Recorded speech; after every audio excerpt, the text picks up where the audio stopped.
Hey everyone, I'm Danny, and I want to talk to you today a little bit about what I've learned about extroversion and introversion through the lens of personality typing and sort of a new emerging field called analytical psychology. Like many people, when I first started learning about those concepts, it was hard to see myself in just one or the other. I can be very outgoing, but I can also be very shy. I can be very spontaneous and high energy, especially in social situations, but also in social situations, I can be more recluded and reclusive and sort of maybe more shy. And so, in a situation like what we have right now with the coronavirus outbreak, I can definitely feel my extrovertedness as I sort of, I was having a phone call with a friend, and I didn't talk to anyone all day, other than just sort of for work, and I was struck by how much more energy I had right after talking to them. And so, what I will say is, once I started dig deeper into some of the basic concepts of personality typing, like MBTI, and reading and watching videos about it, I started to have like a different understanding of what what a different way of talking about extroversion and introversion. And so I think what that has helped me to do is see and accept myself as actually an introverted extrovert, which I'll explain and get into in a minute, but also see the spectrum of how others behave a little more clear, and in what context people in my life are more comfortable and more themselves, and situations and contexts they aren't. And I find that having empathy for sort of how people are experiencing life has been really important for me in my journey of just having sort of self acceptance for how I am different, but also in being able to just sort of get a deeper level of connection with people in my life. And that's really important to me. So, what I want to do is just give you all a simple to understand guide, a little breezy 101 on how I understand these concepts. Now, I'm not a psychologist, I'm not even an expert in what I'm about to teach you, but I am just going to try to give you sort of just like the tip of the iceberg to whet the palate if any of this stuff is interesting for you, and it should give you some benefit. I think you might not have known some of these things. So first, I just want to lay out some principles. The first thing is that there are extroverted people and extroverted situations, and there are introverted people and introverted situations. Now, why is that a distinction that I want to make? Um, I think when you're first hearing about these terms, you might think, oh, well, I'm probably extroverted because I really recharge with people. That's usually how people understand this. I love being around people. I'm very social, therefore I'm extroverted. Um, but what's important, I think, to understand is that um, that's one way of describing those things. But I like to think of that separation between, am I the extroverted person, or am I just someone who likes extroverted situations, or am I both, right? And am I more of the introverted person, and do I just like introverted situations more, right? Um, because a lot of introverts are very social, and they would be the very first people to tell you that they're introverts. A lot of people who I know in my life know very clearly that they're introverts, but to a lot of other people, they seem like they're extroverts. Why? Because they're always in social situations, they're always gravitating towards them. And I think the confusion here is it's really that situations versus people thing, right?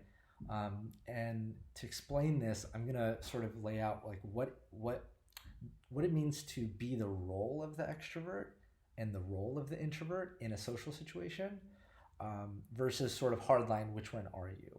And I think through understanding like that role, you can think of, is this something that resonates with me? Do I see myself identifying with wanting to be that person more often? So let's say you have a group of friends hanging out at a bar, and let's say this one's me. I'm the extrovert, and this is what I would describe as generally an extroverted situation. It's not the most extroverted situation. It's not like maybe like a crowded dance floor with a lot of people, right? This is a really extroverted situation. All these circles are people, and maybe all the hearts are you and your friends.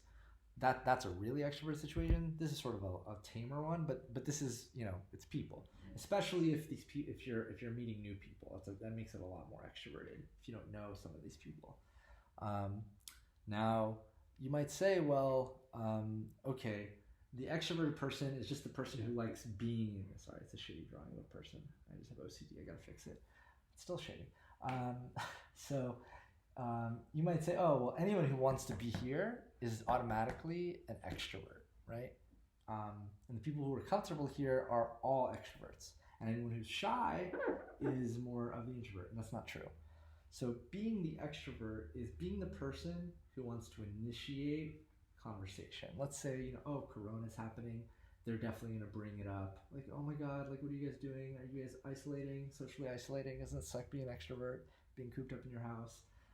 They have something to say. So the way you can think about it is they have a little something extra that they want to go and either put out or go get from the outside world. That's why they like social situations, because it allows them to do that, right? It's harder for them to bounce it off themselves. They just have something that they want to bounce off. So this is being the extrovert. Being the introvert is being the person who's, listening and responding to the topics or sort of the direction of the conversation that the extrovert or the person who's talking, whatever they're doing, they prefer to be in this role, the listener. It's not to say that the introvert won't ever have their own thing to say, right? But usually, and you can watch this with people, and it's pretty funny how like typical a lot of people are when it comes to this stuff. You're going to notice that some people are never bringing something new up, especially when they're in a social situation, because they're introverts. And there are some people who are just hammering away, just like, what about this?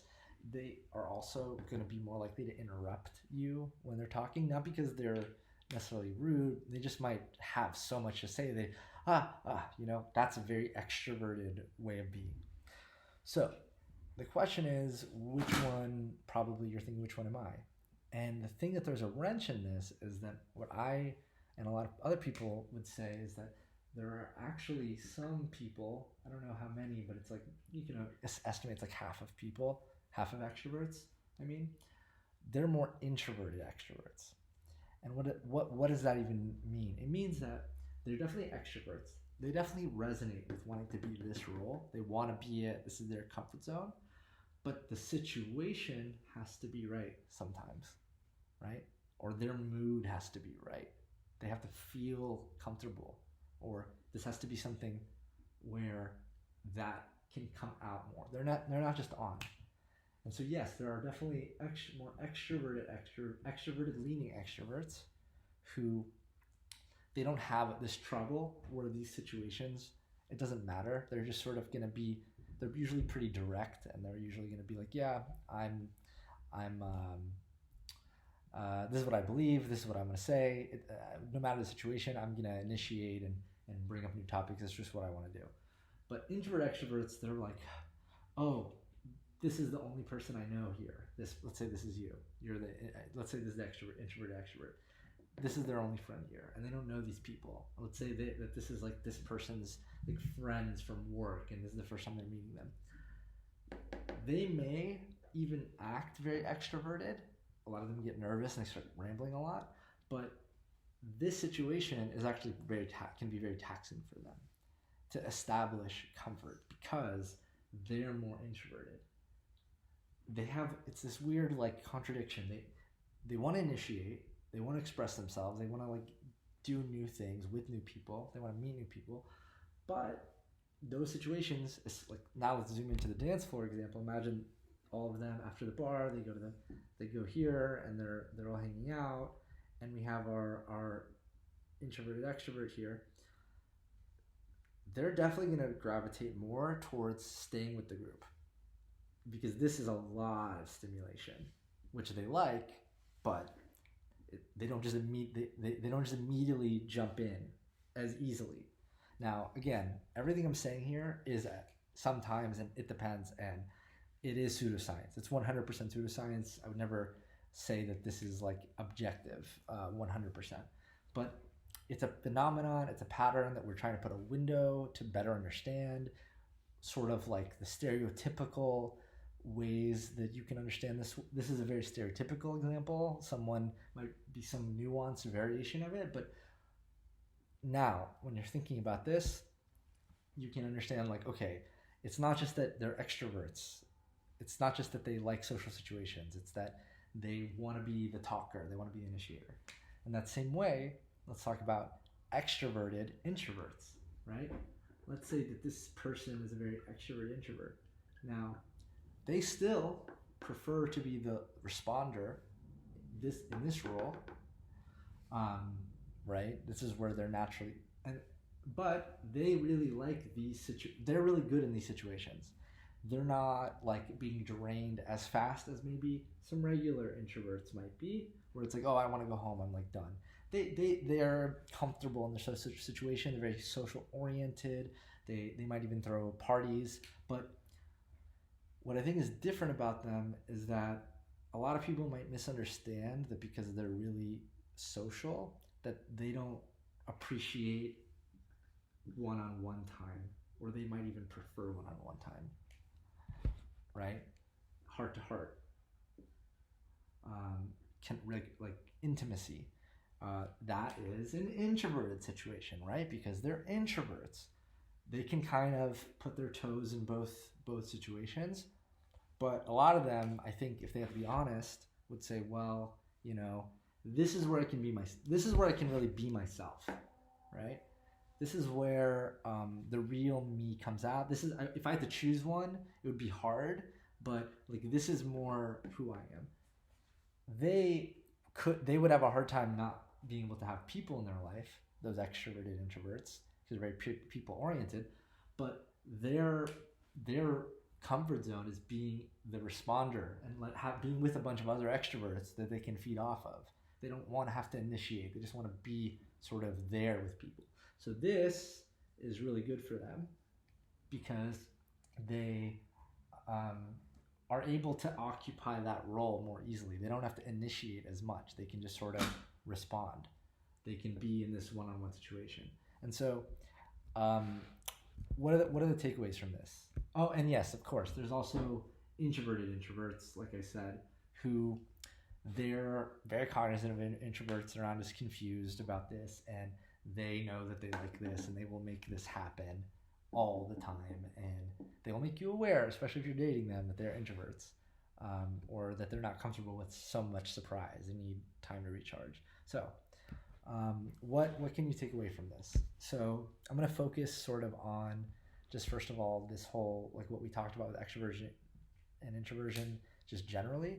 There are extroverted people and introverted people, and extroverted situations and introverted situations. And when you're navigating all these different kinds of people and you're trying to understand maybe who am I in these situations or who are they, don't focus so much on like trying to type them or identify them, though that can be definitely sort of temptation.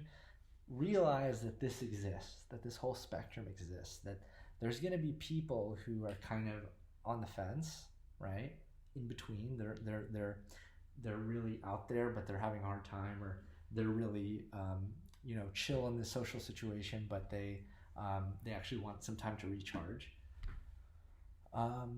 And also give yourself, if you identify as one of these sort of hybrids, then also you have to do some self-acceptance for yourself. So for our extroverted introverts, I think it's really important to give yourself time to warm up. Go to the bar and hang out with people before you go to the dance club. You're not going to be on right away. You're not going to be your full, comfortable, chill self um, if you have to go on and like absorb a bunch of stimulation. Go for the this is an extroverted or sorry, this is an introverted extrovert situation, right? This is great because if it's kind of a chill, let's say you actually know like two of these people and you're meeting people, it's kind of best of both worlds, right? You're with your people, but you also get to meet new people, kind of get you out of your sort of shell a little bit, and then you're ready and warmed up, ready to go. Um, Another thing I think is accept yourself and your needs in these situations. Let's say you don't get the chance to warm up, and you're like, hey, they're just asking you to like meet them at the club directly. Know that it's okay to be a little shyer, or like just sort of again take some time to warm up. It's the same thing.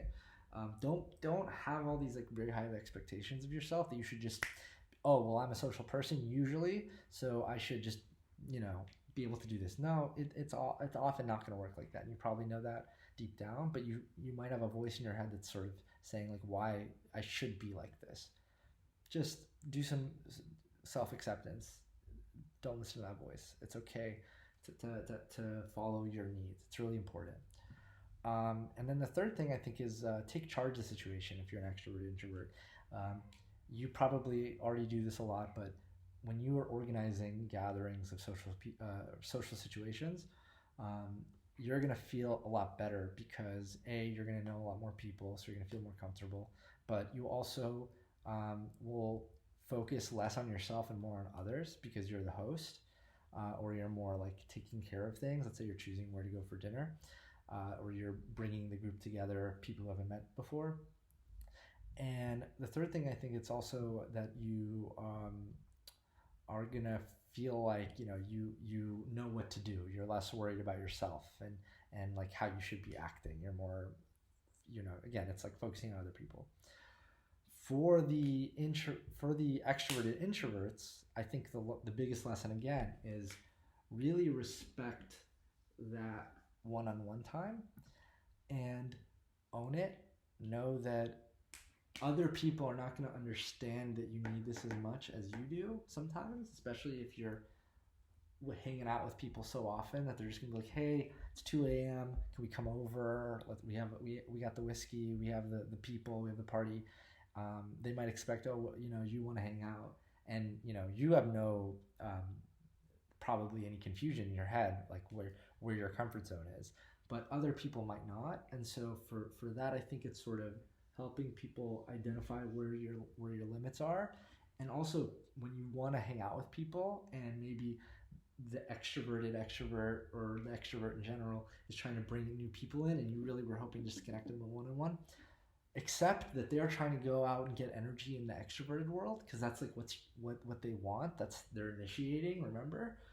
But accept them for that, but also let them know that it's like, hey, it's cool that you want to hang out with all these people. I would love to meet them, but I was really looking forward to catching up with you one-on-one.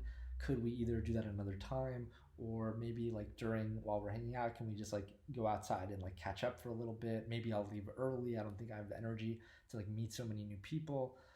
I think when people start accepting each other in our contradictions, because we set expectations with other people when we behave certain ways sometimes and other ways other times, it allows people to feel closer to you, and also you can avoid a lot of conflict. And I just think that contradictions and understanding them and like owning them and celebrating them almost is kind of like the beauty of relationships, right? People who accept your flaws or just accept what's different about you because they want what's inside, and they think it's worth it. And so being able to get to sort of like let's say a roadblock, like misunderstanding how people derive energy or how people prefer to be in these situations, or I think when you're dating people, a lot of the time you're like, I don't understand, you're so social, why are you acting like this? Or you're so introverted, like why do you need to go out all the time? The contradictions, they exist. We're human. That's the human experience. And I hope that this lens motivates you to sort of think about yourself and others in a new way. So thanks for listening. Take care.